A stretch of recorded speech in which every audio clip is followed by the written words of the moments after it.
And we are live for episode 132 of Trek Lives. Welcome, Dan. Dan literally just woke up. He slept his desk, Yeah. waiting to go. He's out in the West Coast. I'm just so excited very about this early. topic. I just couldn't wait. He just couldn't wait. Yeah. So, we're going to be talking about Star Trek Shuttlecraft. This is a topic that we had in mind a few weeks ago. We acknowledge that this is Father's Day, so happy Father's Day to anybody out there watching. Happy Father's Day. And our topic isn't necessarily related to Father's Day. Maybe next year we'll do a broad Star Trek Fathers kind of episode. But we had this planned a few weeks ago. We had to table it for some technical reasons. We're finally doubling back. We got a lot of really cool feedback on Twitter when we announced this topic.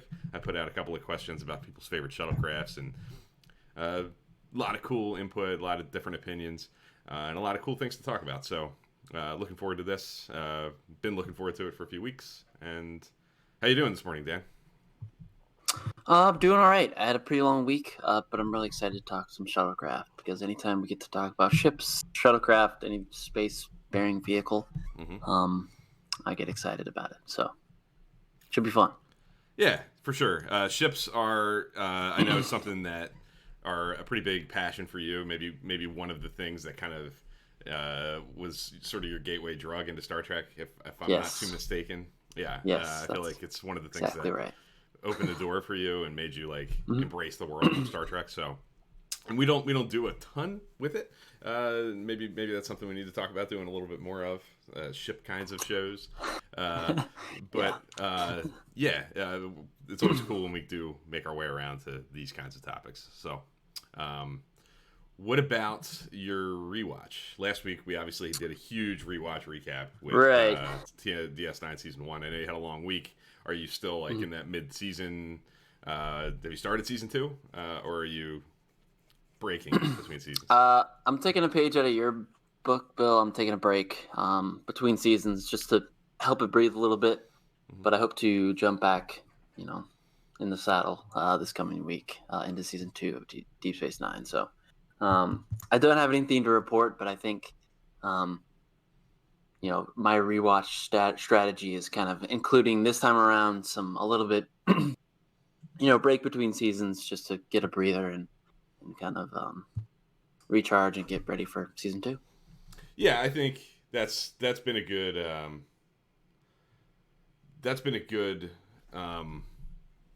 strategy for me to sort of allow the seasons to kind of stand on their own and look at them as individual pieces of Star Trek. That's something I've done for a few years now. I don't know if I'll do it this time. I'm coming up to the end of season 3 of TNG for myself. I just had a pretty long break where I didn't really move much. I was watching some other things, even Star Trek related, kind of off the beaten path of the traditional rewatch. But I got back on it today or yesterday.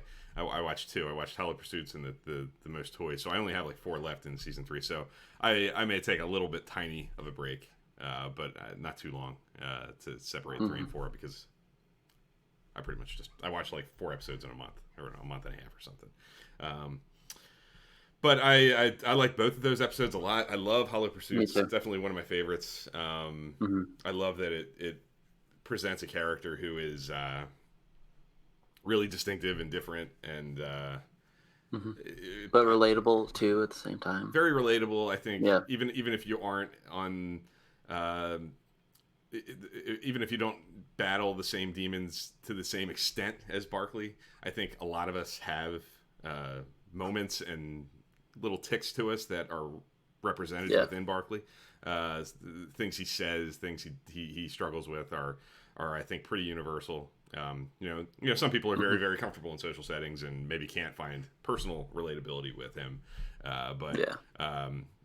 Even those folks probably know somebody who, has episodes and things like Barclay has to deal with. So I like Star Trek presents a character like that. I think, I love, the holodeck. I think, I don't remember if I talked about it here or maybe in a Trek After Dark or something, but I remember talking about, and I definitely feel this way, the holodeck, it gets used often as an entertainment vehicle, something to use if you need a break, kind of like we would treat television or going to the movies like a decompressor, like an escapism kind of vehicle. Every once in a while you see it presented in like a training context as well. But I love that Hollow Pursuits looks at the holodeck in a different light. It kind of is interested in exploring the real world challenges that technology I think would bring about. And I think it's probably more apt now than it even was back then. I think the internet and like things like gaming today are so much more all encompassing if you let yourself be all encompassed by those worlds. It kind of approaches what the holodeck is for those people in the next generation. So I think there are people who battle with the same sorts of addictions that Barclay's dealing with the holodeck too. I think that's even more relatable now, and probably more people experience those kinds of struggles now than they did in 1990 when this episode aired. So for like all those reasons, I think it's a classic that's gotten better with time, and more and more juicy things to chew on, with more and more people who can either personally relate to the struggles that are shown in the episode or know somebody who is battling those kinds of feelings and struggles. Simple things like creating coworkers on the holodeck and blowing off steam, but like those are things that I feel like are just so exactly what people would do if they got that technology now. Like those are the kinds of problems we have to work through, and like how do people cope with it and use it in a way that's like societally seen like as proper and not like taking it a bridge too far. It sounds like you agree. You think Hollow Pursuit's good. Yeah, I love that episode. I anytime Star Trek does not your typical Starfleet officer, right? This ship is full of career, straight-laced Starfleet officers. It's nice to see. Obviously, the Barclay character is brilliant character, but I think is not your typical Enterprise D, officer. So it's nice to see that. And there's a little bit of day-to-day stuff with the transfers and working through that. Yes. and Great point.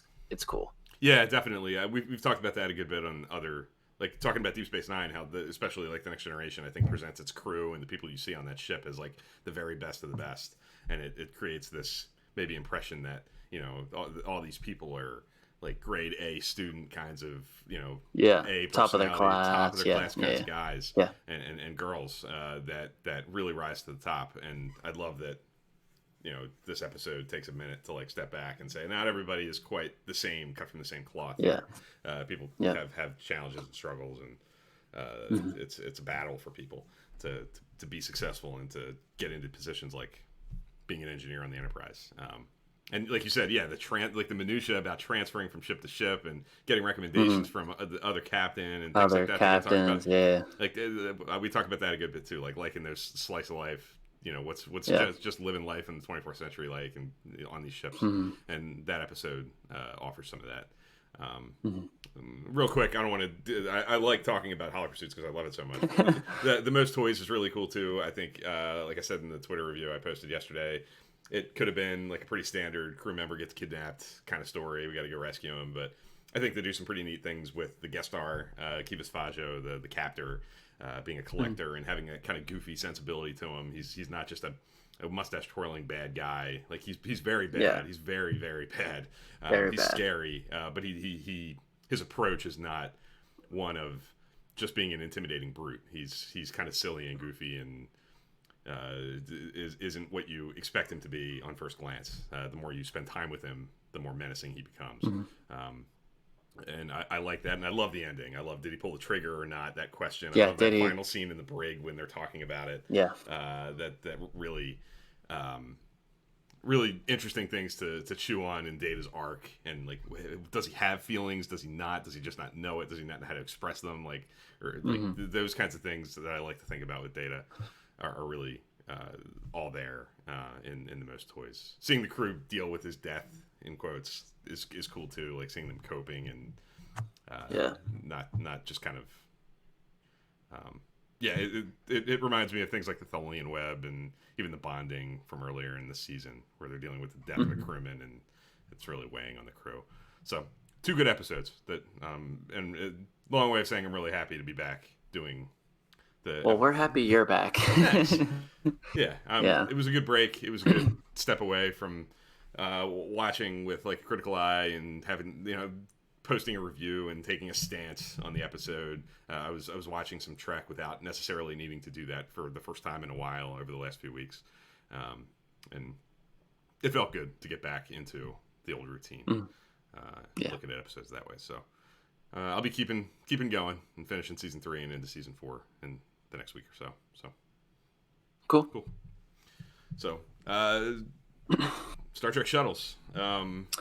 Yeah, I just sent Bill the thumbnail for this week. I titled it Federation Shuttlecraft. I think we should maybe stick to the Federation stuff. Maybe later on we can do alien species shuttlecraft. Definitely. But I think so I would agree with that. Yeah, I think the things I definitely have in my mind are Starfleet, Federation, designs, the hero ships. But there are other shuttles that we see over the course of Trek, more one-off things that are really cool and might rise to the top of some people's favorites lists, and they are very much worthy of discussion. But we're probably going to stick to the shuttles that we see on a pretty regular basis in the shows.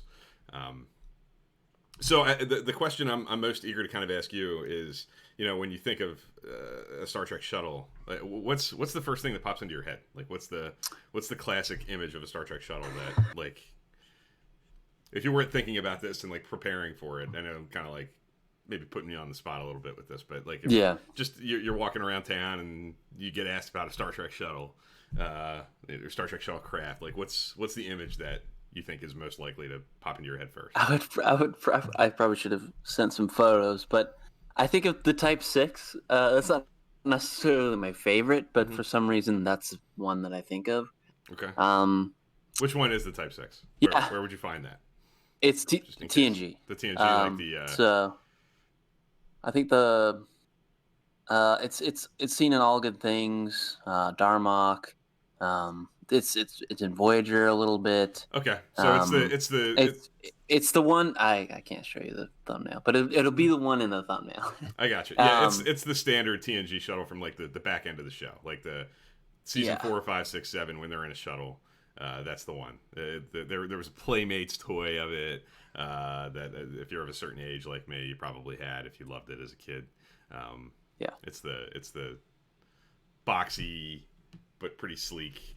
Yeah, because the TNG had 3 shuttles, I think. Yeah. There's the Type 15, which is the smaller one. The little tiny. With the one that there's a clone of Picard in. Yes. And then they have the Type 7, which to me is a little bit bigger, a little bit bulkier. From like season 1, the big little rounder, like you can see it, like coming of age, the kid steals it and tries to run off with it. Yeah. And the one you're talking about, the Type 6, is if you can picture Scotty at the end of Relics, boarding his shuttle to leave the Enterprise. That's the Type 6. That's the shuttle that comes to mind for you, right? Yeah. Mm-hmm. And I would agree. I think that's the one for me too. That's the maybe because I had a toy of it. Like I said, the Playmates toy that I played with as a young kid. That probably has a pretty big impact on me.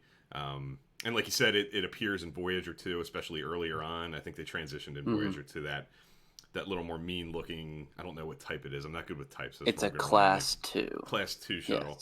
Yes.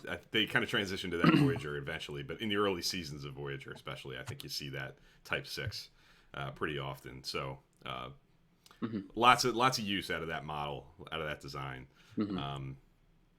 The other one that comes to mind for me much later on, but maybe it's because of just amount of use, is actually the shuttle pod in Enterprise, just because they rely on it so much. Yeah, I think because of if you're just, to me that's like almost like integral to when I think of Enterprise, like one of the things that you see all the time is the ship in orbit of a planet and the little shot of the shuttle popping down, like, and off they go to whatever adventure they're going to have.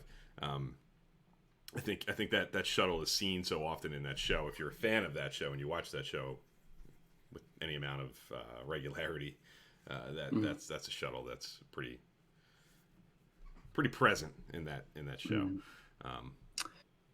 One, I do like the Galileo, or not the Galileo. What's the class in TOS? That's a good question. Class F. Class F shuttle. Um, yes, it's a shuttle. There's a bunch of names, and I'm not very good with them. But Hmm. the I actually really do like that Me, shuttle me too.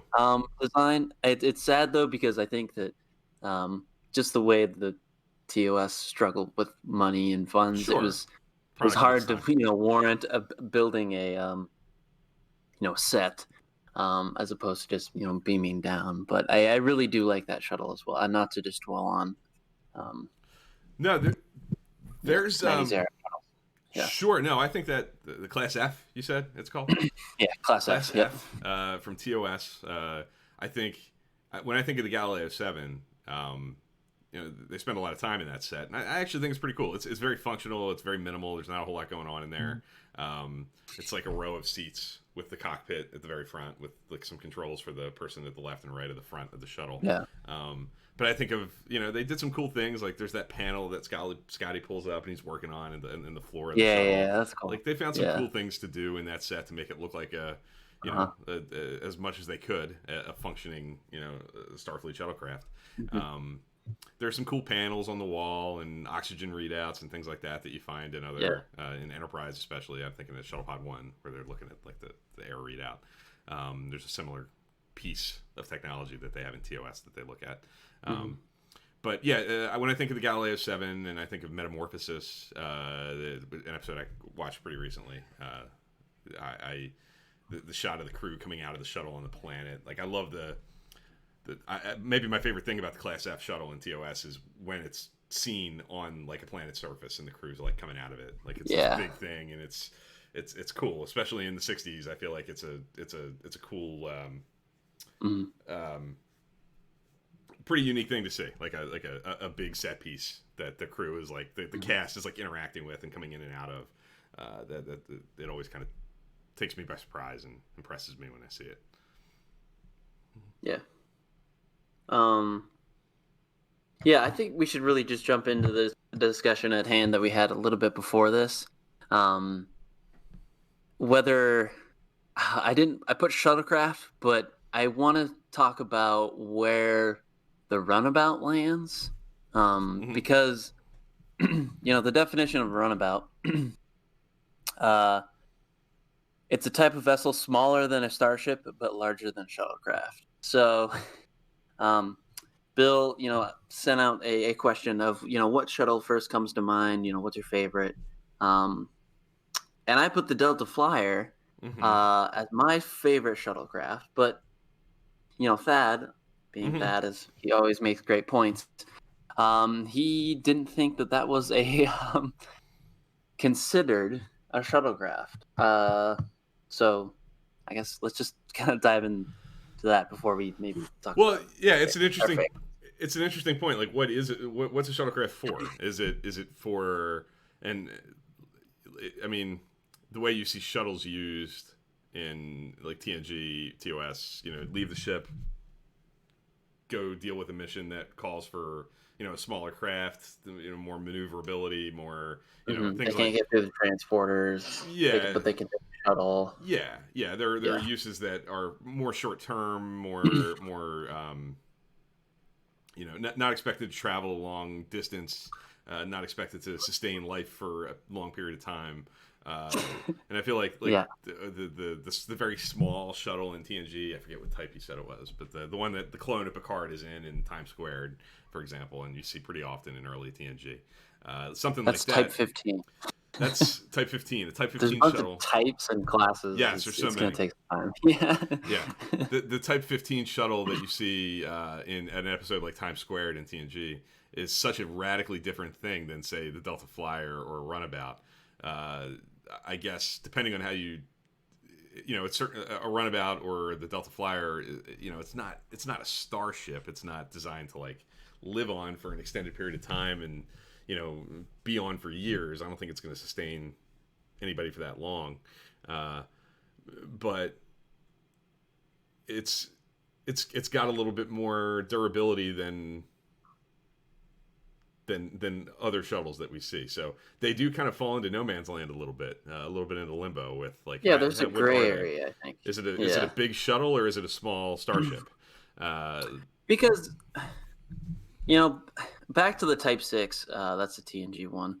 I think there's a few episodes where they they take these long trips to these conferences and stuff, yeah, so they can spend good a bit of good amount time. of time in them. Yeah, Um, and I can't really find much, specifications, as I didn't do, you know, very in-depth research, but it's hard to see different sizes and crew complements. Usually it's two, but I've seen 1 to 6, yeah. which is the same as the Delta Flyers, 1 to 6. Hmm. So I think there are some similarities between these, shuttlecraft and what is a runabout, but And they the use a runabout, runabout. They use a runabout in the Delta Flyer and the Delta Flyer for a lot of the same purposes that they would use a general shuttlecraft for. Like, they do. I don't know that they are specialized to the point where they can't be used for more traditional shuttlecraft sorts of missions. Um, so it just it's interesting to think about. I don't know. Yeah, yeah. I think the runabout is more used for longer missions. Where they can. I think there's crew quarters on there, I and believe there are. there's Yeah. um quarters and stuff, more sensors and stuff like that. But I think the Delta Flyer is so hard because um it was originally really purpose built, but there's a bunch of detail that I love. I don't know. I would consider it A shuttle. a shuttle, but they have its own type. It's its own thing, and at least Memory Alpha is what I'm using. But um, it's has similar speed. I think 4 to 6 range, at least for the later shuttles, is the warp speed that they're capable of, which is the same as the Delta Flyer. So it's a shuttle, but it's not. Right. But just kind of pulling back a little bit from this argument, I think if you guys maybe want to go look up the pictures of these shuttles a little bit later on, but um, I think the shuttlecraft that's associated with the hero ship really fits the look of kind of each, right? The class 2 is that kind of the speedboat one. It feels really fast. It feels really sleek, Yeah. which I would say the same thing about Voyager, Voyager. right? If we go back to this Type 6, it's really big and bulky and really functional. It's got a lot going on. Same with the D, right? It's a big thing, but Hmm. the D is different because I would expect it to have different types of shuttle, just the sheer size and the different um, capabilities and flexibilities of things. So I get why there is different types of shuttles on that ship, but um, yeah, I think that they fit their hero ship. Yeah, I would agree with that. I would agree. I Yeah. think, like you said, the when you think of especially that Type 2 shuttle from Voyager, from especially the Mhm. later run of Voyager, they do. I mean, it does. It evokes a lot of the same design aesthetics that Voyager is kind of designed to be. It's like pointed and kind of lean and mean and Yep. you know I can't Which remember. Yeah, go ahead. I'm sorry. Yeah, which take away the Delta Flyer. I think Class 2 is my favorite. Hmm. I think it really feels futuristic. It feels quick. It feels nimble. It feels, what a shuttlecraft I think should be. Um, so I know that I said that the first thing that comes to mind is that Type 6.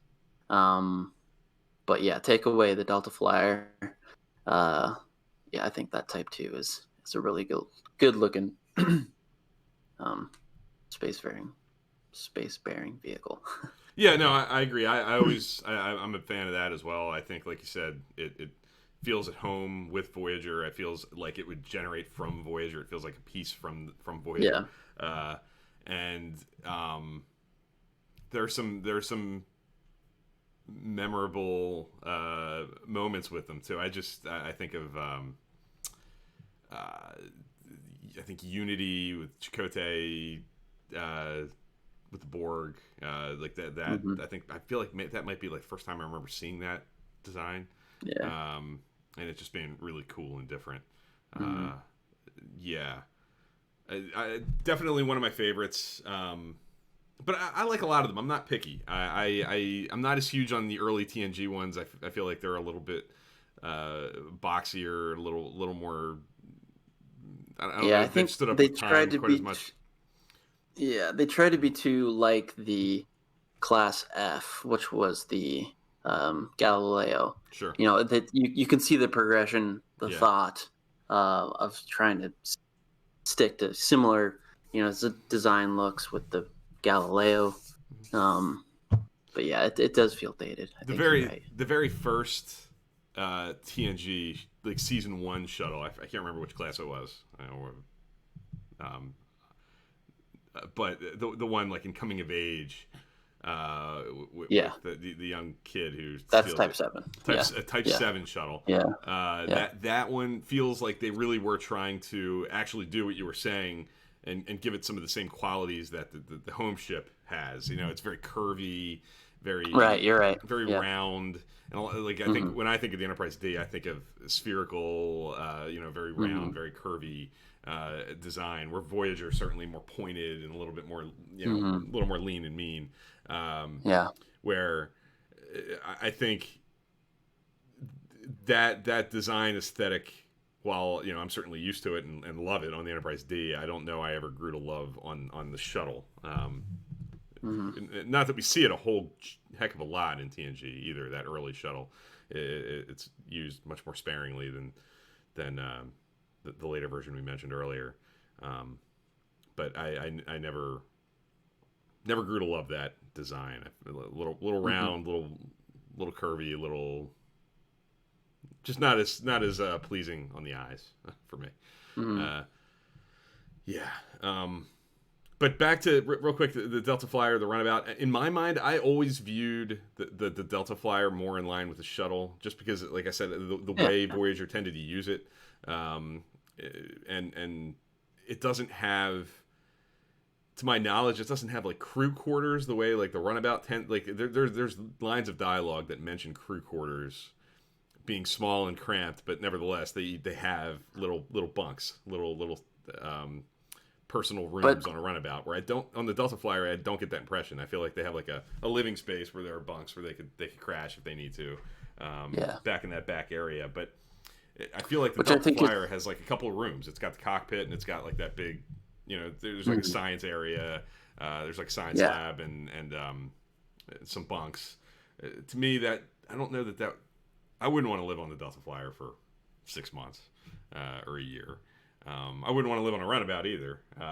But I feel like the runabout is more designed to sustain life and to you know be a place to live on for a more extended period of time. Hmm. Where the Delta Flyer, I feel like, is more designed to be, we're going to be out on a mission for a couple of days.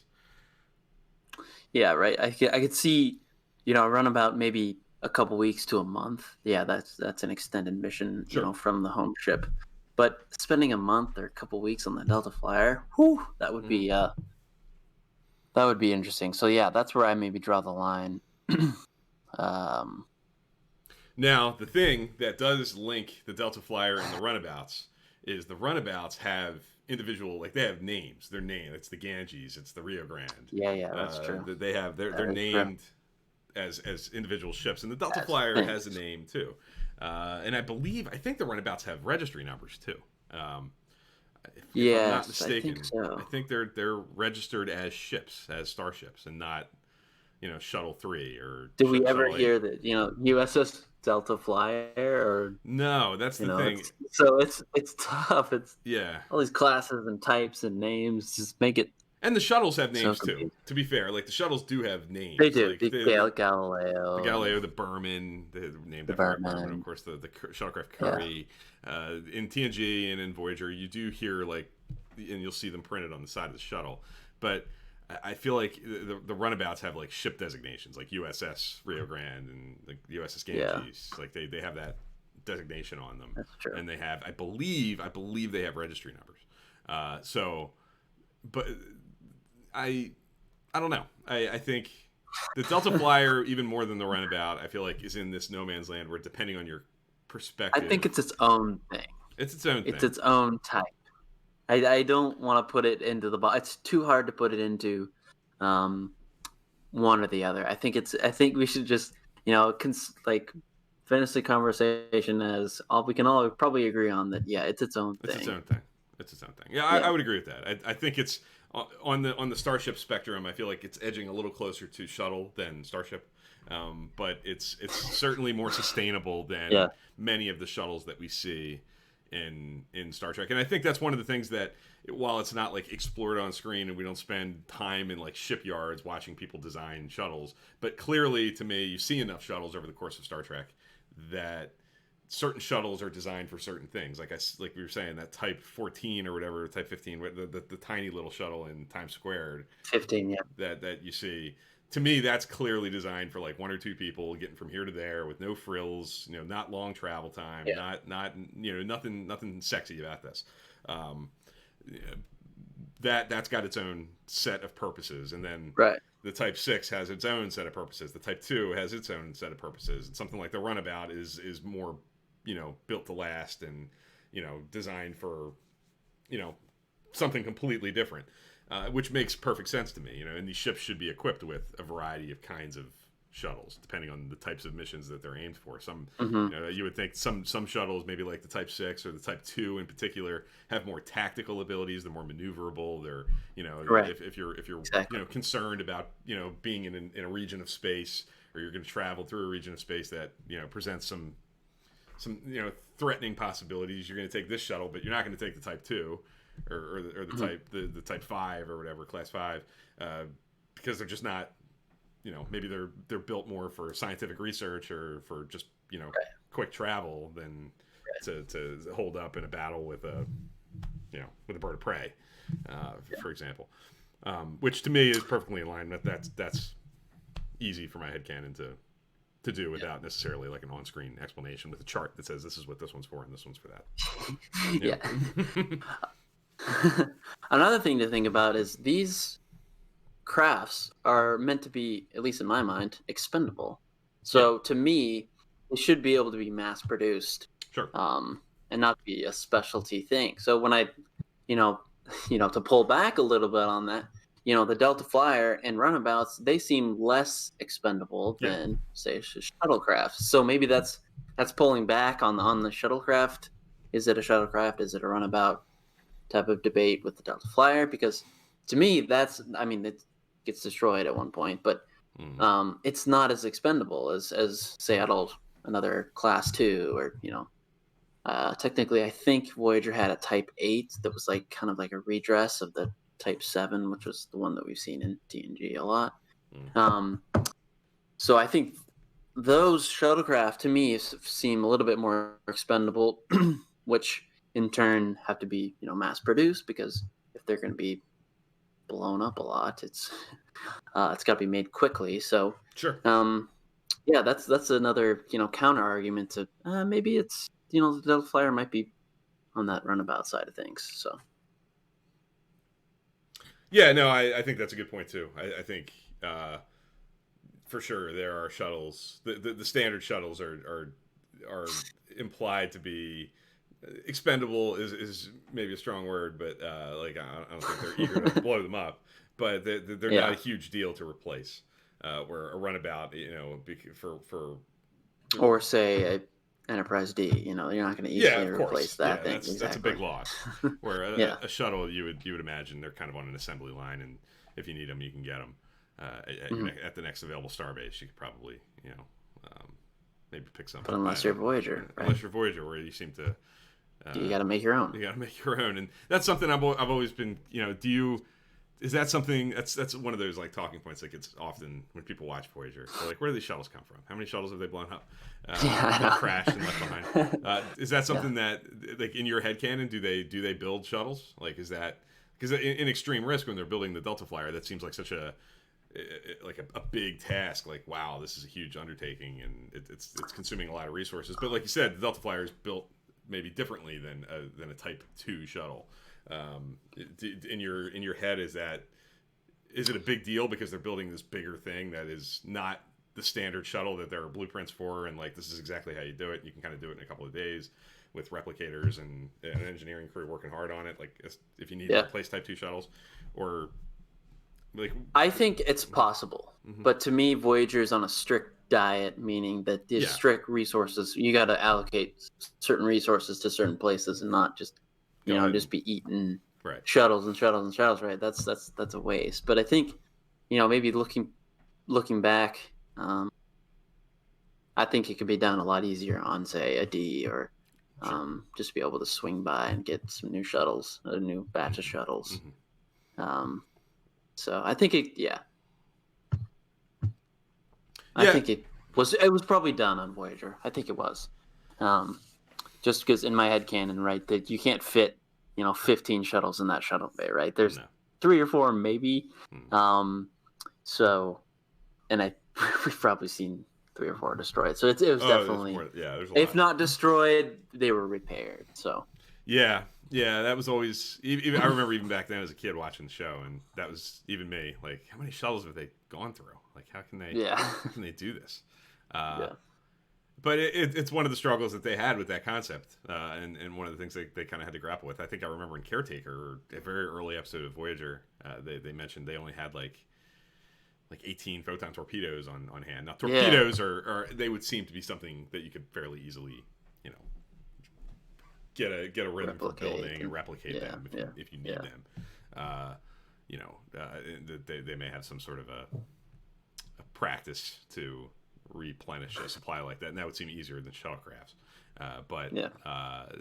That was something that they, I guess, set out to deal with, like not having endless resources and clearly not being able to go to the starbase next door to, pick up a shuttle or pick up torpedoes. That's something that they were laying the groundwork to play with in the early days of Voyager. But like many things in many shows, not even just Voyager, some of those things never quite materialized on screen as like ongoing struggles. That they kind of worked through that though. They only had like replicator rations, like you had to eat Neelix's food and like that.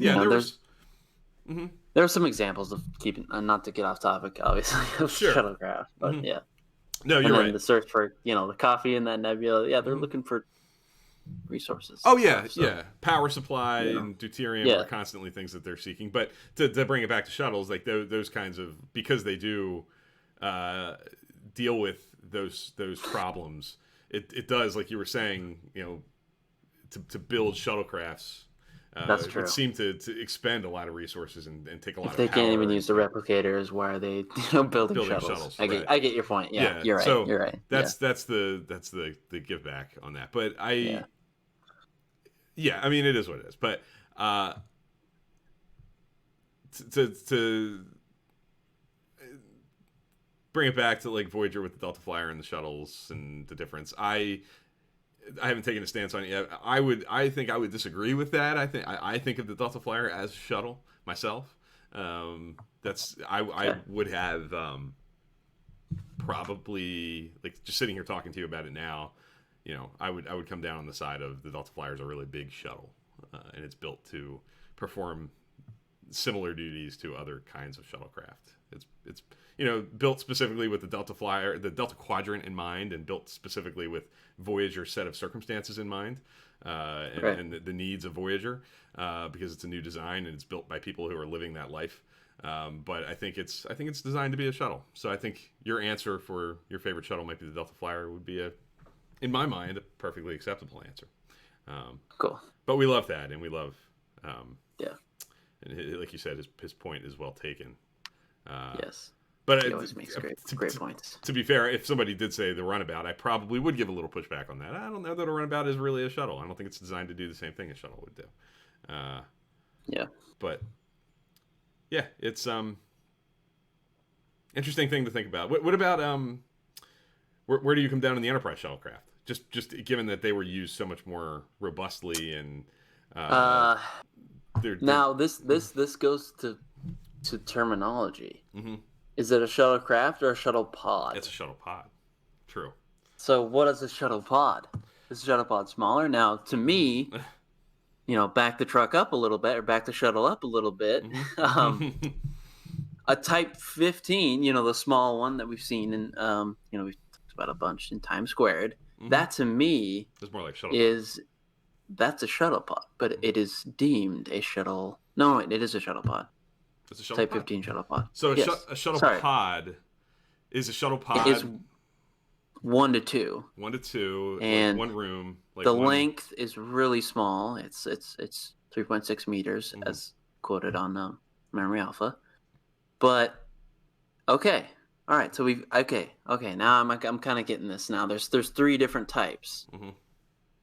There's a shuttle pod, Mm-hmm. there's a shuttlecraft, and there's a runabout. Okay. There we go. Okay. So I'm like a shuttle pod would be something like we were talking about, like used for short-term travel, getting from here to there, no frills, not expecting any kind of, curveballs or combat situations. I don't know if it's in the most toys. It is in the most toys, and again, that's designed. He's using that shuttle pod to get from the Enterprise to ship? another, like transporting, back and forth. Why he's using? I don't remember. Even I just watched it yesterday, but I don't think there's like an explanation given for why he's not just beaming over and back. He's for whatever reason shuttling back and forth between the ships. But yeah, he's using that. That makes sense to use a shuttle for that, like a shuttle pod for that to get from one ship to the other, kind of like Enterprise does in many cases. So the Type 15 shuttle pod is incapable of warp. I think that's the not capable of warp. Sorry, mm-hmm. that's the distinction I think between a shuttlecraft and a shuttle pod, because shuttlecraft, the Class 2 speedboat, it does have nacelles and it has warp speed. Mm-hmm. So yeah, I would, if back to the question and answer. Sorry, mm-hmm. kind of went down a rabbit hole. It's a shuttle pod for getting from the ship to a planet or from one ship to another. Yes. Yeah, and like I said, yeah, the transporters are just usually, at least at that time, for just cargo and stuff like that. So the shuttle pod definitely fits the theme of the ship.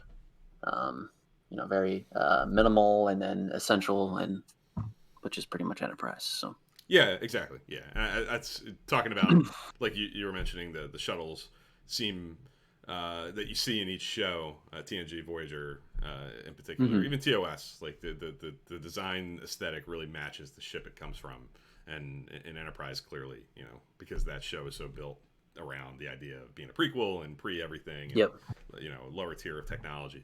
The shuttle pod in Enterprise is exactly what that show needs it to be. It's minimal. It's a pod. It's one room. It's one set. Yeah. And it's not designed for comfort. But they do use the heck out of it. I mean, if you watch, the first, second, third season of Enterprise, there's a pretty good bet. Like I bet you that 3/4 of the episodes you're spending time either in the shuttle pod set itself, or you're seeing a shot of the shuttle pod leaving the ship and heading to wherever they're going. So it's probably the most used of the shuttles, of the different shuttle types across the different shows, in terms of like percentage of episodes seen in. And with that being said, I think they sunk a lot of money into that set too. I think that the shuttle pod set in Enterprise is pretty darn cool. That's one of the sets in Star Trek that I would like to poke my head in and get to walk around in, because it feels really functional and filled in. And the Delta Flyer does too. The Delta Flyer is a really cool set that they obviously spent some money on and built up. Yeah. But all the knobs and dials and all the readouts that are just like loaded in that shuttle pod. Every square inch of space is used with some sort of graphic display or a panel that has something on it. I've always been a huge fan of that set, and I think it was built to be on screen a lot, and the money's on screen when they're in there. In fact, there's an episode, Shuttle Pod 1, that almost the entire episode is in that single set, and I think they use it to good effect. Like the set's interesting enough and cool enough to carry an episode. Yeah. How do you real quick? How do you feel about we see a little bit of it. Actually, a decent amount. If you go back and you haven't like rewatched Discovery like in binging Oh, okay. fashion, Yeah. but you know, Discovery is obviously a unique animal with being very modern prequel. You know, it has some ties to TOS, but there are quite a few episodes that you do see the Discovery shuttlecraft. Yeah. I know I watched Context just for Kings with you a few weeks ago, and you see a little bit of the Hmm. shuttle in that. And like one of my takeaways with it is I think they actually do kind of mimic the TOS shuttle a little bit, where it's long and it's very functional, and they don't have like chairs in a row, but they have like a bench behind the cockpit where people Hmm. sit in a row. Uh, it's not a whole lot of equipment other than in the cockpit. It's pretty barren in the Yeah. back, kind of the way that the Galileo shuttle from TOS is. When you saw the shuttle in Discovery, did you like it? Did you like the exterior design of it? Did you like the interior? Hmm. Like any strong opinion or not? Like was it just kind of No, oh I liked it. I think it really fit. There's some progression there we can see from the Galileo 7, like you said. The problem I have is, um, and this might be, it's just a bigger overall question. I'm not big on color. mm-hmm. When I go to color, especially on Shuttlecraft, especially for Federation stuff, I like to see the accents. I like to see the strips of red with the little chevron. I like to see that. I don't like to see full, red, you know, big numbers on the side. So I that's my only grief with those. Mm-hmm. Uh, yeah, some people have. I think EC Henry, made a video about how we see Discovery shuttles in Picard? um, Picard. Yeah, My thing is that's Star Trek saving money, sure. and we've seen that since the beginning of Star Trek, where they've redressed some other set. That to me is Star Trek saving money. So I'm fine with that. So my only grief, and I don't really even want to dwell on this, is the color. I think it's a nice. It feels futuristic. It feels again like the home ship, long, sleek, futuristic. So fine with it. Yeah, Um, I hear what you're saying for sure, and yeah. I agree with you. The reuse of and actually, I think the only time we really see, I got to think back, but it never stood out to me that we were seeing like a Discovery shuttle in Picard. I mean, I remember the conversation happening and people being like, "Really?" And But and I think I saw a headcanon fix that it was. I think we saw it at Starfleet Academy. I yeah, think, so it's and or Starfleet headquarters. I'm like that. They're just training with those old things. That's sure. just they've Oh yeah, been it's like flying around. Yeah, they've been refit, and that's but yeah, yeah, yeah. I don't mind it. yeah. It's not. I don't get hung up on things like that too often. But That's a uh, nitpick to me, it but is. I agree. yeah. I do like the effort that they made to give it a vibe and an aesthetic on the exterior that's similar to the Galileo, like the sort of square kind of rectangular um, Yeah. design. I'm not good with these terms, but it evokes the Galileo to me, like the old TOS shuttle, more than it evokes the 24th century shuttles. Exactly. I think To there's me, some TOS. There's a TOS nod, right? yes. It's yeah. There's some thought into okay. They took the Galileo. That's where they kind of based it off of. So I I also think you're right. love they used what you see in TOS and in the TOS shuttle, that little panel at the bottom of like between the helm and the navigator Yeah. station, where they have Yep. the little spatial chart, and they can like turn a dial. The Discovery shuttle has that. You can see it really clearly in Context is for Kings, I think, and I think Yeah. in Light and Shadow in season 2, Pike and Ash Tyler are in a shuttle for a big chunk of that episode, and that's a cool little touch that evokes TOS. Um, Yeah, because mhm. not a lot of people realize. Not a lot of people, talk about the interiors, right? It's not a shuttlecraft or a shuttle pod or the runabout, whatever you want to do. Talk about. It's not always about the outside looks. Obviously, people focus on that a lot, but there's some cool things that I like about interiors as well.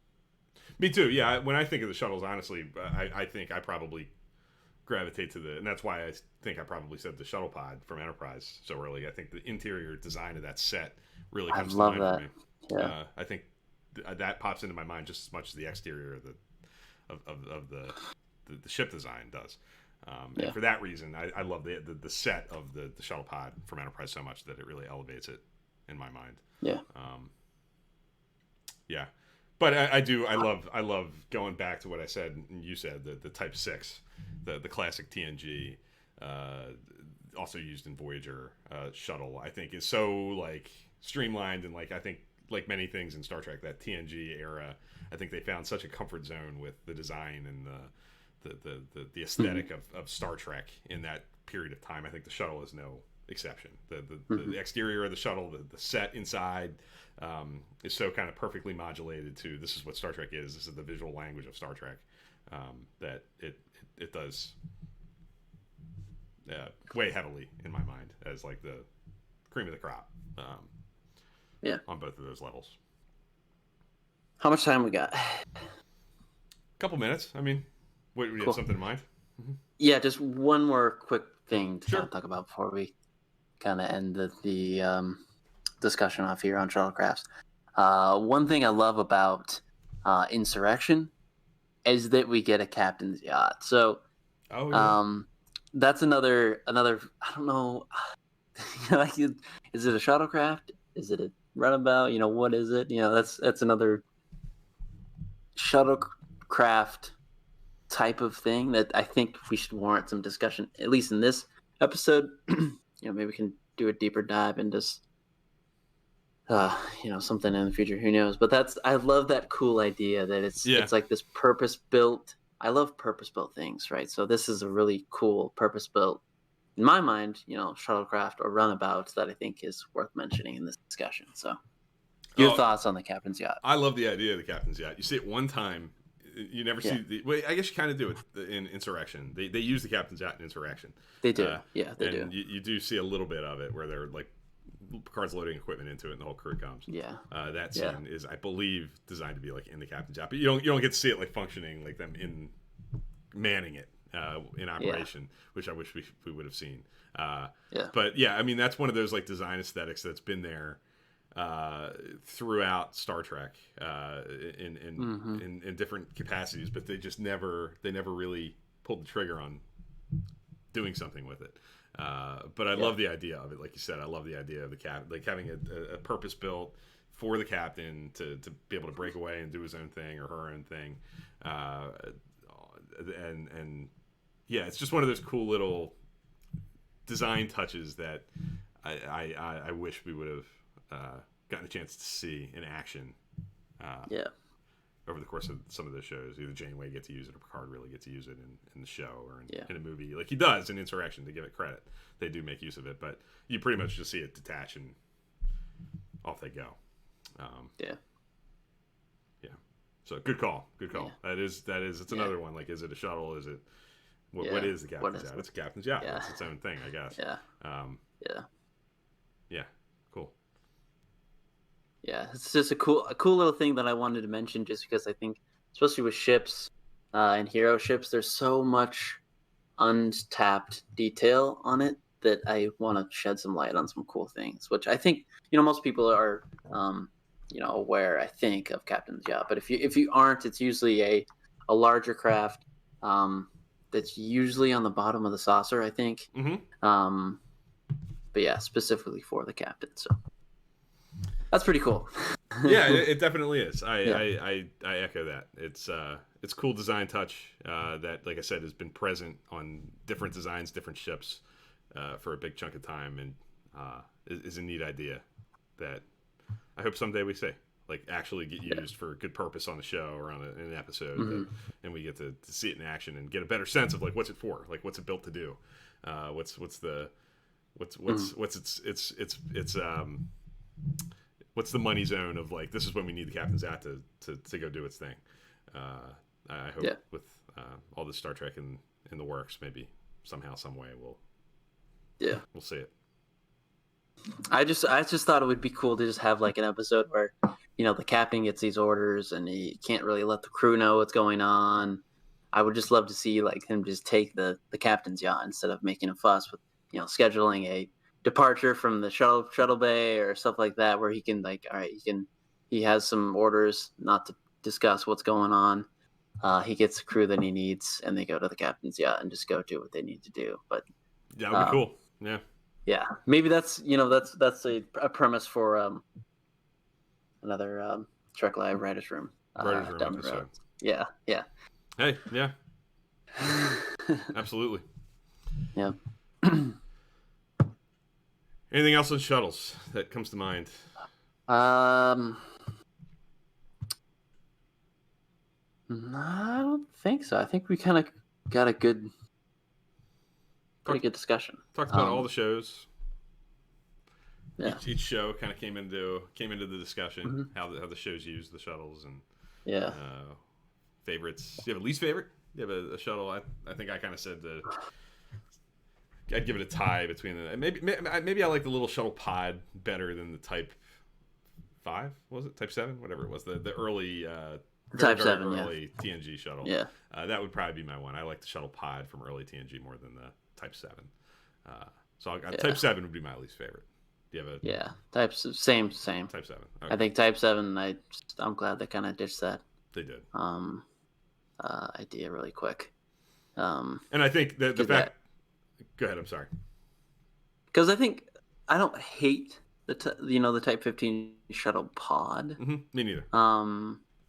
It's fine, but especially thinking of it as a shuttle pod Type 7 with its own. Yeah, exactly. purpose. It changed my view a little bit on it.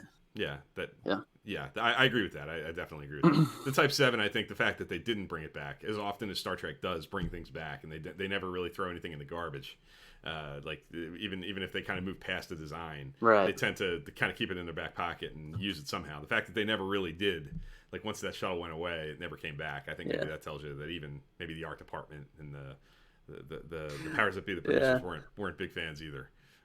Maybe that's why it never reemerged.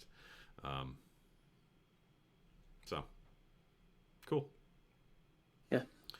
So there you have it. An hour on Star Trek Shuttles. Yep. We I think we covered our overall thoughts, things that pop into our head when we think about Star Trek Shuttles. There's more to talk about. We could use graphics and blueprints and go nitty gritty into the design of them in another show. We certainly could do that. Different kind of conversation, but this is a kind of a broad view of what we think of Star Trek Shuttles and what our overall impressions are. It was fun. Any Star Trek content you want to throw out there? Anything you want to shout out? Podcast. I would just shout out Trek Yards, just because Bill said we didn't really do a deep dive. It was just a discussion. So if you want a really good in-depth coverage discussion about really any ship, anything really, any shuttle, anything like that, definitely go over to Trek Yards. Yeah, you'll probably find it there. They have that's one thing. Their sort of expertise is in that. Pretty good backlog. Yeah, huge backlog of really nitty gritty, detailed looks at ship designs and where the designs originated from. They have some cool interviews with people like Rick Sternbach and Doug Drexler, people who design ships for the show, and where the designs came from. So I'll echo that. I think the only show to really shout out on an episode about Star Trek Shuttles, we're going nitty-gritty, is clearly Trek Yards. We stand on their shoulders talking about Star Trek ship designs.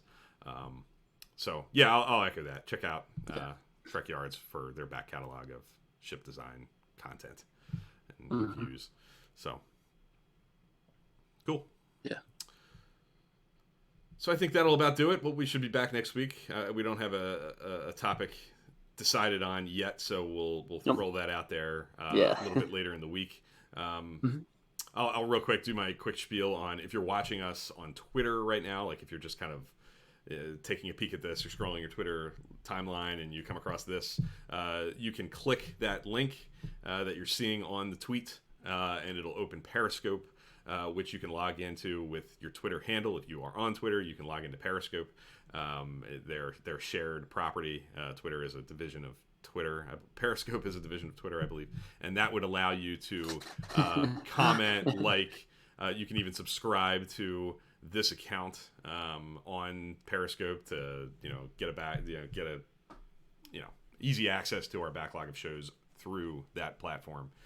So I would recommend, click the link, go into Periscope, check us out there. You can comment. You can be a part of the conversation if you're watching us live. And then later this week, probably on Wednesday or Thursday, you'll see this video be uploaded to the Trek Live YouTube channel. We're not streaming live to YouTube currently. We're still doing this. We like this, I think, so far, being directly uploaded to Twitter. But the Trek Live YouTube channel is not dead. It is alive and well with our full backlog of conversations. And as we have episodes recorded here, they will appear there as well around the midweek point. So keep an eye there as well. Yep. Okay. Anything else? Parting thoughts? Nope. Excited to get back on the wagon with Deep Space Nine, and excited to talk some Trek later next week. Yeah, as Dan usually says, the discussion doesn't have to stop here. I'm going to try this. I'm going to do his spiel, see how well I remember exactly what he says. Cool. The discussion does not have to stop here. We're both on Twitter. That's where we're most active. Trek Fan 4387 for me. Yep. Trek Live for Dan. You can find us there. Talking Trek, reviewing episodes that we're watching, general impressions, responding to all the great conversations that happen on Star Trek Twitter. And you can also join our Periscope, or you can join our Discord, not our Periscope. You can join our Discord server where we, on occasion, have what we call Trek After Dark, casual video chat. If you are inclined to be on video, you don't have to be. Hangouts on usually Saturdays, about once a month, watching Star Trek episodes, talking Star Trek stuff, very casual, laid back hangouts with Star Trek friends. If you're interested in being a part of the Star Trek Trek Live Discord channel, DM me on Twitter, TrekFan4387. I'll send you an invite. I'll get you in there, and that'll make sure that you know when those things happen, and it connects you with a pretty nice community of positive Star Trek fans, if that's your thing. So hit us up if you are interested in talking Trek with positive fans. We try to be positive. Yep. Okay, that's gonna do it. We're gonna wrap it up there, and we'll be back next week, Sunday, 10 a.m. Eastern Standard Time. Is our pretty set time slot lately, and I think we're gonna stick with it. So we'll see you then. Yep. Thanks, everybody. We'll see everyone next week. Thanks for watching. Thanks for watching.